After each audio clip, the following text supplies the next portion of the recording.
Great to have you with us. Off we go. You want more proof that the NFL is a great uniter for the nation? Inspired by the Bills Mafia, a Kansas City Chiefs fan inspired thousands of people to donate money to Bills quarterback Josh Allen's charity of choice at Children's Hospital in Buffalo. They've collected more than $242,000 in donations so far, and that's just since Sunday.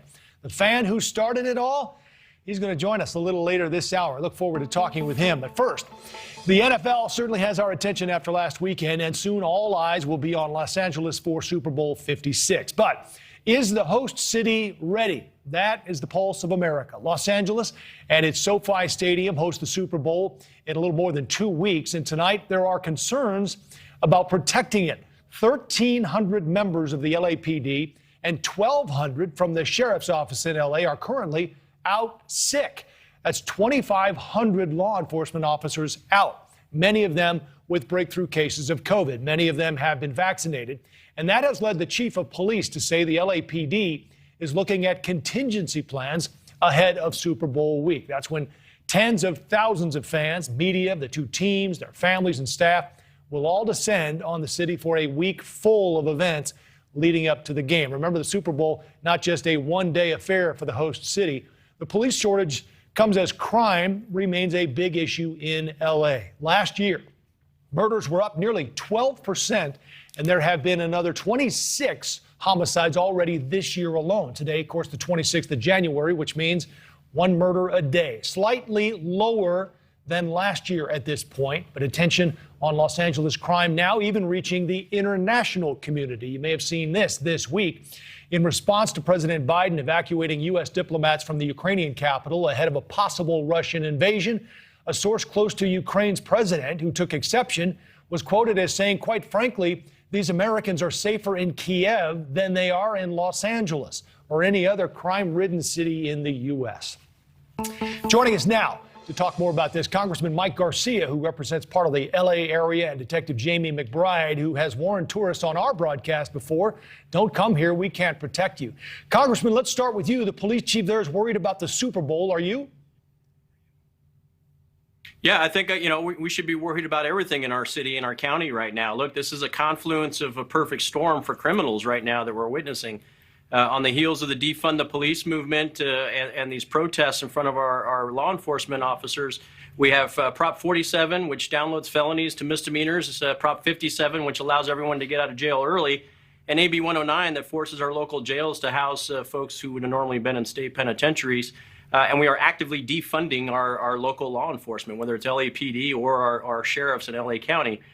This with $0 bail policies and Gascon, who won't charge criminals and enhance their charges when they've done bad things. This is the Wild West all over again. And so, yes, I'm worried about the Super Bowl, and I'm worried about our everyday lives as Angelinos in Los Angeles County right now. Yeah, we'll talk more about that because I know you had sort of a virtual discussion about it today. But, Detective, let's bring you in on this. What do you do for the Super Bowl for contingency plans? I mean, we mentioned on the way in here, you're looking at 2,500 law enforcement officers who are out sick. And this, as we mentioned, isn't just one day. It's not Super Bowl Sunday. It's a whole week. Absolutely. You know what? It should be called Super Bowl of Murders in Los Angeles because that's what it's coming to be. But we have to look at what the problem is. Right now, we have a company called Bluestone, and they're responsible for testing our officers to see if they're positive for COVID. And it's taking sometimes up to 10 days to get that positive results back, which means that officer is out there dealing with the community, fellow officers, and that's how we're getting so many people sick now is because this company is not coming back fast enough with the results. And let's not forget, this company is owned by a city commissioner who was awarded a no-bid $3 million contract, meaning nobody else could put in for this contract, and he got it. It sounds shady. We've been asking for investigations, and this is just another thing of why this needs to be investigated because the results are not coming back fast enough. So down this many officers, Detective, what are your options? You know, really, no days off for officers. They're going to be looking at longer than 12-hour shifts. We need to call in our reserve officers, if that's even possible, to call in that many on short notice. Really, we're becoming a reactive police department instead of a proactive police department, meaning if there's crimes committed, we can't prevent them. All we can do is show up and take a report. And unfortunately, that's what we're seeing now. If you're planning to come to the Super Bowl, They're talking about handing out N95 masks at the Super Bowl for everybody that attends, when really they need to start handing out bulletproof vests, because that's the only thing that's going to keep them safe. Congressman, we talked about this virtual discussion. You called it a commitment to law and order. What came out of this discussion today, and where do you think it needs to go? Well, I think it was an eye-opener for a lot of our constituents. We had about 500 folks call in and see this interview that I had. It's basically a conversation with LA County Sheriff Alex Villanueva, who's been on the right side of this policy discussion. He's pushing for law and order. He's supporting the victims rather than the criminals. And I want to also thank Detective McBride for his service. Look, we've got to double down right now as a society to defend the police right now rather than defund them. And what we heard from Alex Villanueva was he's fighting more crime with fewer resources. Almost 10% of his department is currently not there. He's not allowed to hire because of the hiring freeze from the Board of Supervisors. They're facing the challenges with COVID as well. The deputies are anywhere from 70 to 100 hours of overtime each month. And the irony of all this, Joe, is that there are still politicians, our president, our governor, our local electeds, who are still pushing this defund the police movement, even though we see the tangible results of this. This is like Gotham City right now. And Gascon is operating like the penguin of Gotham City, enabling the criminals. And so, you know, our sheriff and our LAPD officers are trying to do the right thing, but they're being cut off at the knees by local elected politicians. And this forum was an opportunity for our constituents to hear exactly what's going on in our streets and talk about the solutions moving forward. Detective, we hear these things and you almost wonder, where do you start, right? I mean, you're facing so many challenges right now. What needs to happen? And is it sort of a domino effect? If you can get A, then maybe B and C fall in place as well. Well, I like to echo what the congressman said. You know, Alex Villanueva, the LA County Sheriff, is becoming America's sheriffs. He's putting public safety first and politics second. And you are seeing results on what he's doing. And I think everybody needs to take that lead. And to be quite honest with you, I think everybody, every sheriff and police chief in the state of California should do what's right, since we can't keep them safe because of the elected officials we have, and start issuing concealed weapons permits so they can start keeping themselves safe. Unfortunately, that's what it's coming down to. Yeah, I'm not sure where it starts, because we all know it's happening locally. And you could certainly say that President Biden has not been a fan of defunding the police, Congressman. You heard this line, though, speaking to the president, that Americans are safer in Kiev than L.A. It's almost sad, but true. Yeah, it's embarrassing. And when we have people who kill law enforcement officers in our county, we don't send them to our county DA. We send them to the federal government for charging. This is something out of a bad movie. It's a cultural problem, and we've got to educate the constituents here. We, the people, need to speak up. We hired and we elected some of these officials with their bad policies that got us here. We need to hold them accountable, and we need to, above all things, put a priority to our own personal security and welfare above a loyalty to a party. Stop voting along party allegiances and do what's right for our communities, do what's right for our country. And in this case, back the blue and be proud of that support for our law enforcement. Teach our kids the same. We talk about local, Congressman, but is there something more Congress can do to address the crime situation? Several cities set homicide records this year. Yeah, absolutely. And then we've got to turn our back on this progressive and woke criminal justice view that criminals need to be coddled. I sit on the Appropriations Committee in Congress. Even in our last hearings back in June of last year, just a few months ago, more than half of that committee, in the form of the Democrats, were actively pushing defund the police aspects to our federal budgets. These are grants that go to local law enforcement agencies. We need to be doing the opposite. I'm proud that we were able to help secure a 7-figure grant for our local LA County sheriffs as we are fighting this illegal activity and this rising crime rate. But we need every elected official to do the same thing. And the federal level, the state level, and the county level all need to chip in here and fix this problem. It's all levels of government. Well, the numbers certainly tell the story across the country, for sure. Congressman Mike Garcia of California and LAPD Detective Jamie McBride, it's good to see you both. Thanks for the time. Thanks, Joe. Staying on the topic of crime now, in Oregon, Governor Kate Brown, a Democrat, is taking a different approach. Brown has released nearly 1,000 convicted criminals from prison because she claims they were at high risk for getting COVID-19. Among other things, the governor's clemency program coincides with a significant jump in the homicide rate in Portland, Oregon, up 49% last year. over 2020, according to police statistics. Now, 2 Oregon district attorneys and relatives of 3 homicide victims are filing a lawsuit claiming that clemency was illegal. And joining me now is one of the DAs who filed that suit. Good to have Lane County, Oregon District Attorney Patricia Perlow with us. Patricia, governors do this all the time, right? They can. It's their, I guess, right as a governor, or presidents do it as well. This clemency. What's the issue here? The issue here is a failure to follow statutory process for granting clemency. I don't deny the governor has the right to grant clemency. I've never seen in my 32 years in this office the number of clemencies granted or blanket clemencies granted, but she's not following the statutes. What are the statutes she's not following? Well, for the COVID clemencies, the firefighter clemencies, and these juvenile, they're adults now, but people who were convicted as juveniles for violent crimes, she's not requiring that an application be made by the defendant for clemency. She's sought a list from the Department of Corrections of names of individuals who meet her criteria. All of these are folks who are close to being released anyway, are they not, Patricia? These are folks who are within 6 months of being released anyway. And as I understand it, these inmates who were given a year off of their sentences in exchange for their work fighting the wildfires out there. Is that right? Not all of them have been within 6 months or a year on the grants of these. The COVID clemencies did not have that requirement at all. And the juveniles don't have that as a condition of it either. Who's being released, Patricia? I mean, we found just in a quick search today, there's, I know, at least one prolific burglar in the Portland area who was released, and that burglar is back at it again already. Critics say this is the actions of a progressive governor. Are we missing something here, or is there more to it? Well, in my county, we also have had about 10 people released on clemency who have reoffended, including 2 of them for robbery, which I know we're hearing that's a nonviolent crime, but by statute and definition here, it is a violent crime.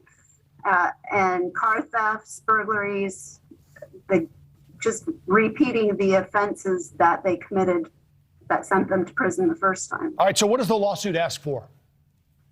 It's actually a writ of mandamus, asking the court to direct the governor to follow the law. All right, we will see where it goes. District Attorney Patricia Perlow from Lane County, which includes beautiful Eugene, Oregon. Go Ducks. It's good to have you. Thanks for the time. Thank you. D.C. is buzzing over the surprise resignation of Supreme Court Justice Stephen Breyer. Could Vice President Harris be a nominee to replace him? We'll tell you what President Biden has said in the past to suggest that idea isn't totally out of the question. Plus, a man waiting for a heart transplant taken off the list now because he won't get the COVID vaccine. Your opinion on the matter may depend on your politics. The eye-opening results of a new poll, that's coming up as well. And don't forget, you can follow us on social media at Joe Donlon TV. Back after this.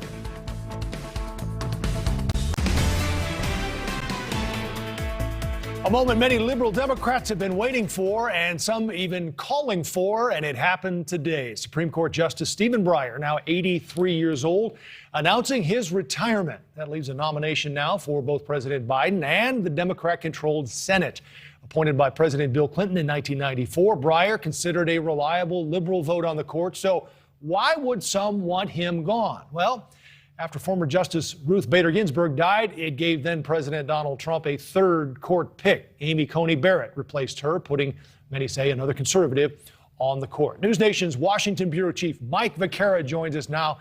Mike, so give us the talk of the town there. Who's on the short list? Because we know the president has promised to nominate a black woman, and there are at least whispers anyway that Kamala Harris may be on that list. What do you make of that? Yeah, there are whispers. You know, if I'd heard those whispers 2 hours ago, Joe, and you had asked me that, I would have laughed out loud.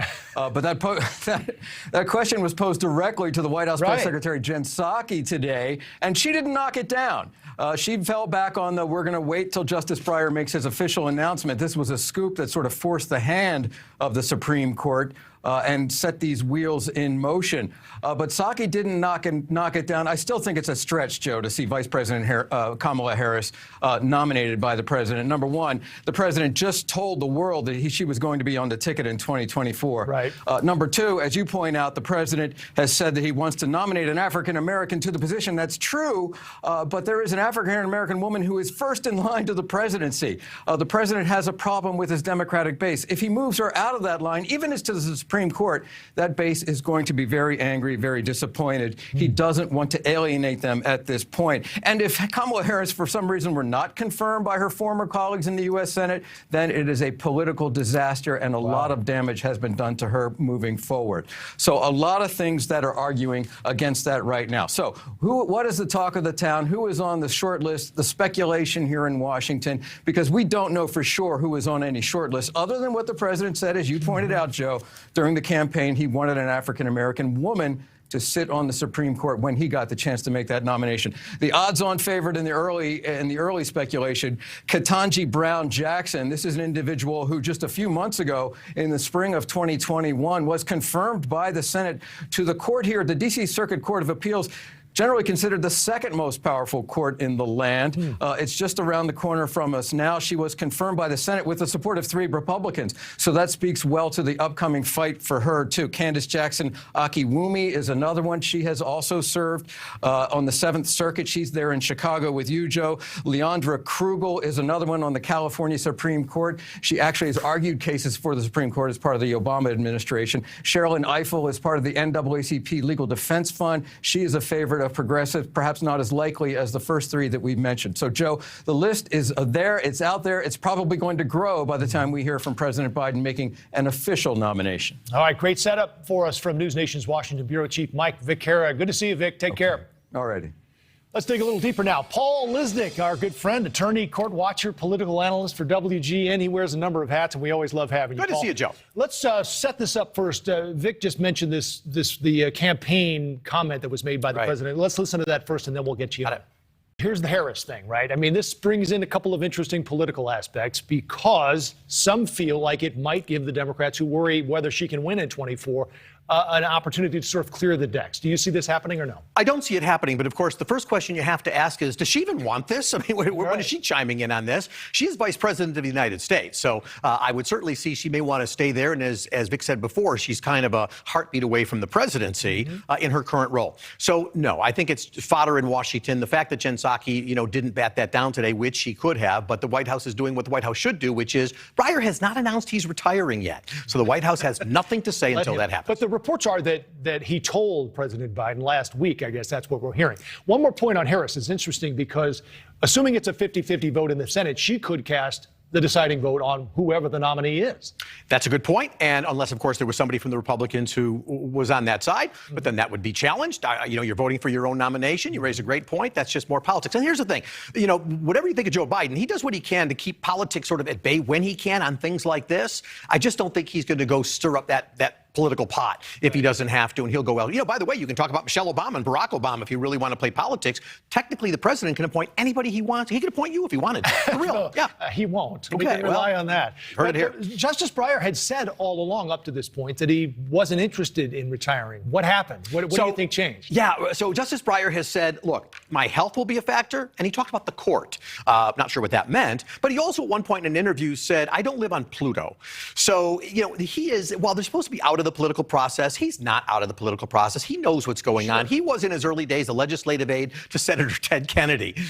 So he understands the political process. And I think last year when there was a lot of push for him to retire, I had predicted, no, he's not going to do that because he had one more year. This is that year. Right. So he steps down now and he still gives. The only thing that would have hurt this would have been if another Democratic senator had, retired or had to leave the Senate for some reason. Let's talk about the timing, because this is another interesting aspect of this. Is this a concession by Democrats that they are worried about losing the Senate? Because they need to get this confirmation in before the midterms. There's absolutely no doubt about that. After the midterms, McConnell has made it clear that if Republicans take the Senate, there will be no Biden nomination getting through. Has to happen now. And I think that's where Breyer has done them a favor by sort of, as he will probably maybe tomorrow announce that he is leaving. How quickly can somebody take that court? Here's the thing. Depends what Breyer says. Breyer can say, I'm staying until somebody is confirmed. Sandra Day O'Connor did that, which means he could leave before the end of the term. I don't think he's going to do that. I think he's more likely to say, I will stay till the end of the term and until somebody's confirmed, meaning he will stay longer if he has to, because if he leaves before the end of the term, he won't necessarily get a vote on those key cases that happen right at the end of the term on abortion and gun rights and those big things that are up there. The new justice would not be able to participate. But this doesn't change the makeup of the court. Important to point that out as well, correct? It doesn't change the balance of the court, but it will change the chemistry of the court. How so? Because the senior liberal is now gone. The new senior liberal would now be Sotomayor. That changes the dynamic. You now have a junior justice liberal coming in. There's a dynamic between the justices based on their role and who they are. That changes no matter what. I can't tell you how at this time, but that changes. The balance doesn't change, the chemistry does. The other interesting aspect of this, Paul, is that elections have consequences. We've heard that. President Trump got the benefit of that with his 3 picks. Democrats got the benefit of it winning those 2 seats in Georgia, because without that, they're not in the position they're in right now to approve this nominee. So while everybody is looking at Ketanji Brown Jackson from the 10th Circuit, that's the easiest pick. 3 Republicans even supported her. But there's also a judge sitting in Georgia who the president could point as well, appellate court judge there. And if he does that, that would be a nod perhaps to the 2 Democratic senators that came from Georgia. There's lots of arguments to be made politically of how the president could make a pick. But if he wants to do something quick, where it's probably going to get a swift confirmation, I think if I was in Vegas, I'd be putting my money on Ketanji Brown Jackson. All right. Court watcher and political analyst Paul Lisnick. It's always good to see you, Paul. Good to see you, Joseph. Take care. Well, a New York City man goes missing after a chilling call with his mother. What investigators say his last words were before vanishing. That's on NewsNation Prime tonight, 9 Eastern, 8 Central. Question for you here. Should the unvaccinated be separated from society? A new poll had some eye-opening results that our popcorn panel is ready to go after. That's as in, grab your popcorn, this could get good. That's ahead. Plus, the Homeland Security Secretary visiting the southern border for a few days, but not meeting with some key people who are dealing with the crisis firsthand. Why not?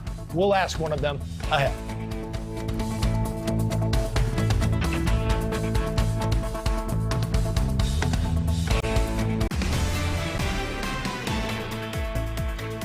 A Boston husband and father is in need of a heart, but doctors have removed 31-year-old David Ferguson from the transplant list because he's unvaccinated and won't get the shot. Brigham and Women's Hospital said research has shown transplant recipients were at a much higher risk of dying from COVID compared to non-transplant patients. But now his father is telling local station WBZ his son may die as a result of his beliefs. Meantime, a new poll suggests a majority of Democrats support a sort of house arrest for the unvaccinated, and nearly half of them say they would be in favor of putting them in separate facilities. Let's bring in now political and social impact strategist Crystal Knight and former Texas state lawmaker and founder of the Patriot Academy, Rick Green. Crystal, let's start with you. Are you in this majority of separate facilities on this thing, or do you think this is a study where maybe people got a little overboard? Well, I haven't talked to a single Democrat who stated that they would be willing to put people who are unvaccinated in a separate facility or even in a separate place, even under house arrest. This really comes down to one question. Do we want to get out of this pandemic, yes or no? If you want to get out of it, you get vaccinated, you get boosted, and you do what the CDC has been recommending. And if you don't, then you suffer the consequences that come along with not being vaccinated. And in the case that you just mentioned, that may mean that you don't receive the proper medical care that you need based upon your own personal decision. And it's unfortunate that people are choosing that when they're in dire need of things like a heart transplant. Yeah, this transplant decision by the hospital, Rick, makes a lot of sense to a lot of people. But on this point, I guess in a way, it struck me today that we're already kind of doing this by separating people, are we not? I mean, you have to show a card to get into a restaurant, at least here in Chicago, but in a lot of cities as well. So if you don't have the shot, you're not getting in. Hey, Joe, Crystal, good to see you. Well, I mean, look, we're talking about severe actions here. We're talking about withholding life-saving surgeries and medications. We didn't do that with AIDS. We haven't done it with obesity or lung cancer or any other. But that's not things something you can control, Rick. You can control this with the vaccine. This is a viral disease.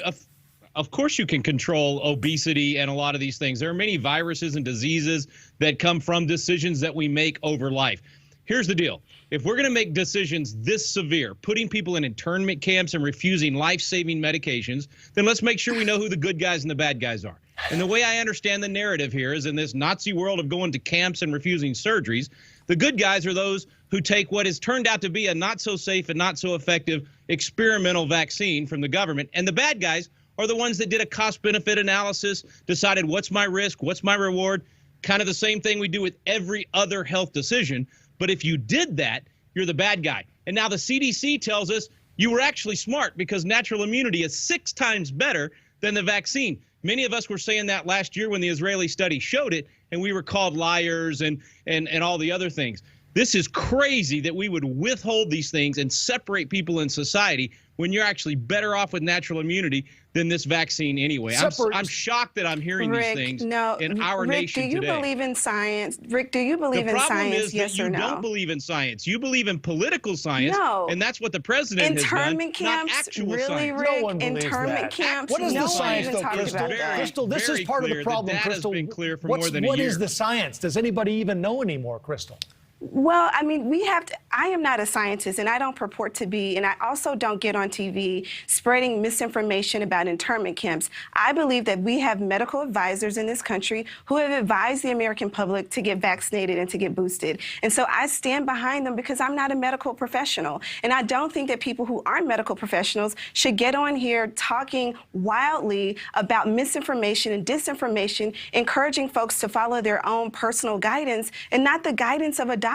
A doctor advised this man to get vaccinated so that he could get the heart transplant. So it's not on the hospital. This is on this individual person choosing not to take medical advice, and that is the problem. Rick, people have to meet all sorts of criteria to get a transplant, right? I mean, even to get on the list. This is just one of them. They've invested an awful lot of money in these organs, and they want to make sure that the person they put it in survives. Well, this is a very specific demand that's based not on science, but based on politics and the mood of the country right now. And listen, who's listening to the doctors and who's not listening to the doctors?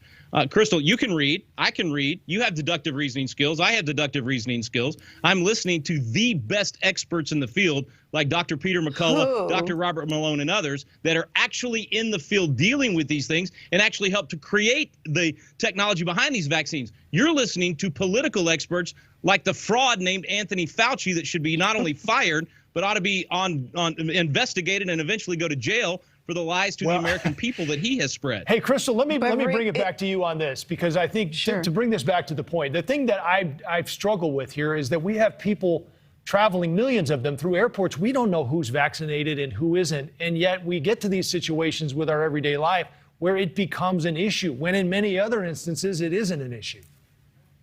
Well, again, I'm going to restate my initial question is, we're in year 3 of this pandemic, and I think many of us would agree, even Rick would probably agree, that we don't want to have to live in this kind of environment for the rest of our lives. And so the question for me, and that I always pose to folks, is, do we want to get out of this pandemic? It's a simple yes or no. And if you believe that you want to get out of it, if you state that affirmly, then you'll take the steps to make sure that every single American is safe and secure around your person. And that means getting vaccinated and getting boosted. But when we continue to have this me first attitude around my personal choice, we continue down this line of unvaccinated folks and moving into further and further deeper pandemics and viruses that are going to be taking over this country. Well, let's hope we're nearing the peak of what we're dealing with now, and hopefully on the other end of it so we can move on to other things. Crystal Knight and Rick Green, our popcorn panel tonight. Can I ask a simple question, Joe? Quick, we're out of time. What do you do with, hey, the vaccinated are spreading the virus, Crystal? So if that's supposed to get us out of the pandemic,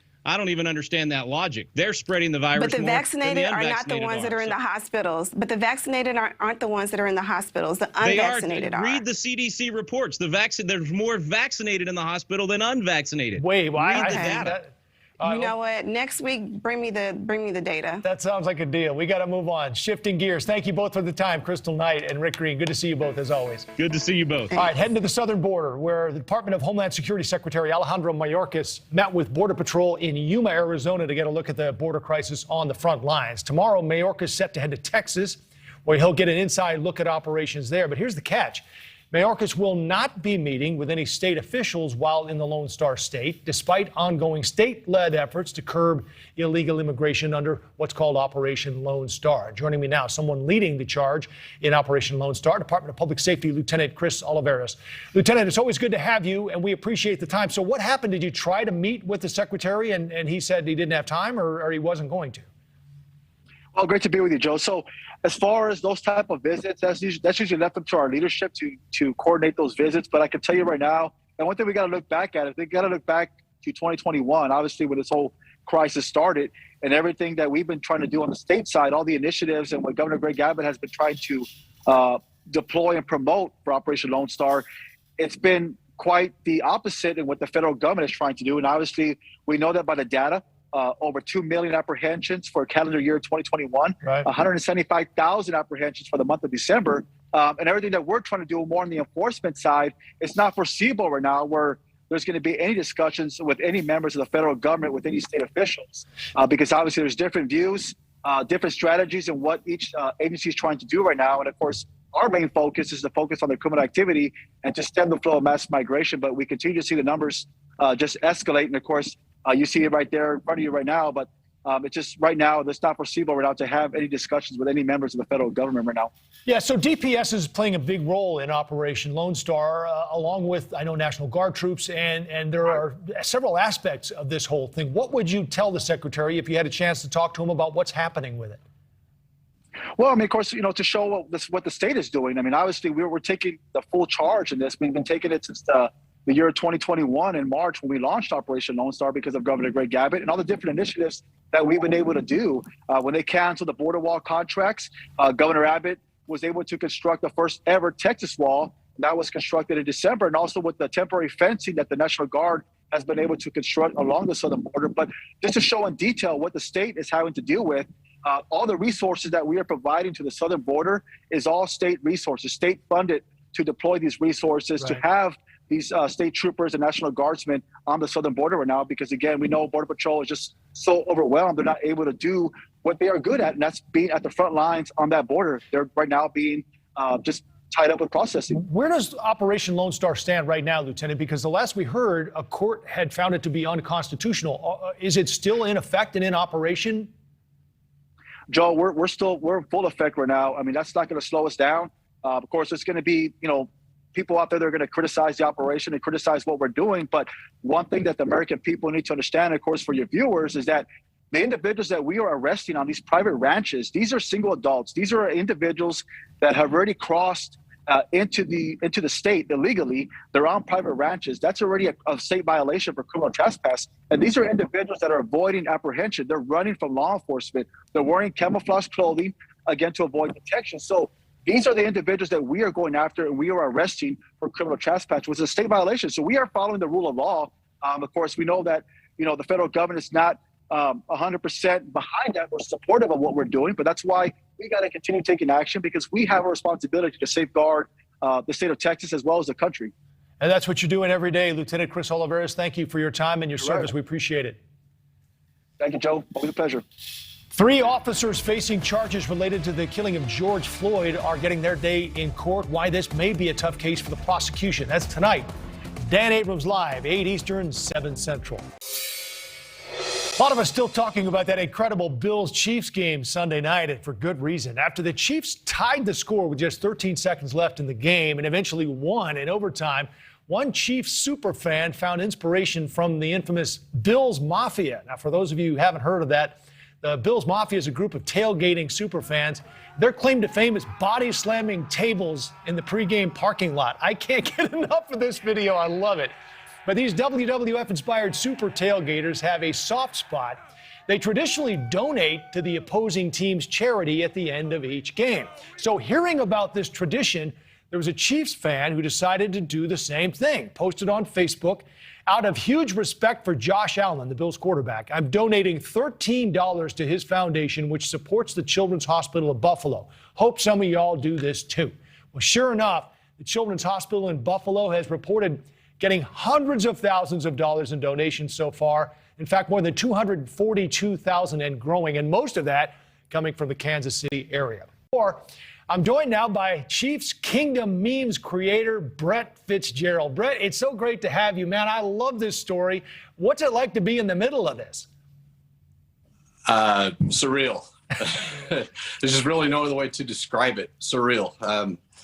The way the Chiefs Kingdom come together on this whole thing off of a simple donation is just outstanding. Yeah. Be honest with me, Brett. 13 seconds left. You thought it was over, didn't you? I'm an You can admit oddball it. when it comes. If we didn't have 3 timeouts, yes. Oh. But I've seen this too many times with Mahomes, Hill, Kelsey. I mean, we have too many weapons, and they don't give up. I mean, we saw that in the Super Bowl. You know how they just came back on them real hard with 12 minutes left. So I wasn't even sweating it. In fact, I even have a screenshot of text messages that were going back and forth between my sister and I. And I was like, don't worry, just watch, or something like that. I was so calm about this. When we had Alex Smith, I would have been nervous. But with Mahomes, and it's no disrespect to Alex Smith. Sure. When we picked him up, and I knew he could almost get us there, but, third downs, fourth downs, I wasn't quite so calm. Patrick Mahomes, I'm just calm. He just should be that way to everybody. He exudes it. So tell us how you got this idea now, Brett. You got it actually from the Bills, right? And you thought, look, you were so impressed with the way Josh Allen played, you thought, I'm going to do what they do, which is give to his charity? Well, initially it actually started with the next day. I was so excited. I said, Chiefs fans need to celebrate and commemorate this 13-second comeback that sent it in overtime.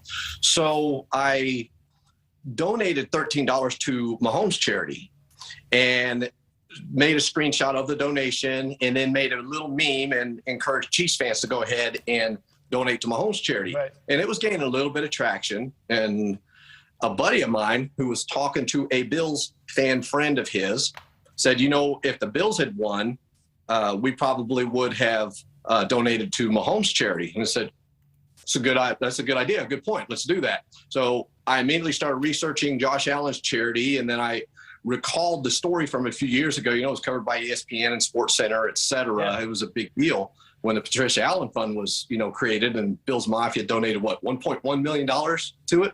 Yeah. Awesome. Yeah, it really is. And I just switched over to that. I said, I'm going to switch that $13 over there. Yeah. And I wanted to keep it at $13 so that they knew it came from Chiefs fans. It wasn't a mock at, Bills Mafia or Josh Allen or anything. I mean, that game was the best playoff game ever. Incredible. So I just want another excuse to show these guys busting up tables. This is, I think, one of the best pregame traditions. So now that you've stolen their, or at least borrowed their idea of donating, you need to try to come up with something like this at your tailgate parties, don't you think, Brett? Well, unfortunately, I'm in San Antonio, and I got little kids. I haven't been to, a game at Arrowhead in several years, unfortunately. Yeah. But yeah, I mean, we're known for the barbecue pits. There you go. That's true. Maybe we should jump off the barbecue pits. The response, though, Brett's just been phenomenal. You're hearing from people who were treated at this Buffalo hospital. This must just really warm your heart to see what's happened. It's really cool. Seeing people share stories of their babies, or there's one woman, I think her name's Sarah Jo, that had made a comment that when she was a child, she now lives in Kansas City, but when her family migrated into the United States, they lived in Buffalo, and she got hit by a car when she was a child, and the old children's hospital in Buffalo saved her life. And so it's just an interesting story. And now she did an interview, I believe, at least sometime today, she's doing an interview, or had done an interview with, a news station up in Buffalo. And her and I started messaging back and forth a little bit. I was like, look at that. It's just interesting. It's been great. Social media is cool. It is. Hey, listen, Chiefs Kingdom memes creator Brett Fitzgerald, again, thank you for the time, and good luck this weekend. Thank you for sharing and spreading the story. I mean, anything we can do to get the more donations rolling in, it's great for the kids. Sure hospitals. Thank you. More are coming. Take care, Brett. Thanks very much. Bye. Let's turn it over to Leland now. He's coming up at the top of the hour, and we're talking about, if you look at the difference between Russia and Ukraine. I'm still stuck on the Chiefs fan in San Antonio who hasn't been to a game. But now we're on to Ukraine and Russia. Right, okay. Yeah, this is like a bad game of Risk, isn't it? Well, look, I've spent a lot of time with the Ukrainian military, especially 2014. out on the front lines in the eastern part of the country. They are brave, they are patriotic, and they are the equivalent of Russian speed bumps if Vladimir Putin decides to send his military over. The other thing is what we might see if this happens that people are not expecting, that isn't conventional, right? From cyber attacks to other things that maybe we haven't seen or that people aren't expecting if this thing goes down. Sure, and you see about the numbers in terms of the Russian and the Ukrainian military. The Russians are obviously way, way, way overpowered in that fight. But the idea of hybrid warfare, which is what the Russians have invented, right? Where it's disinformation campaigns on Twitter. So they'll say buildings are burning that aren't, or Russian troops have been captured or being tortured that aren't, to try and really divide this eastern part of Ukraine into this war. Yeah. 10 seconds. What else do you have tonight?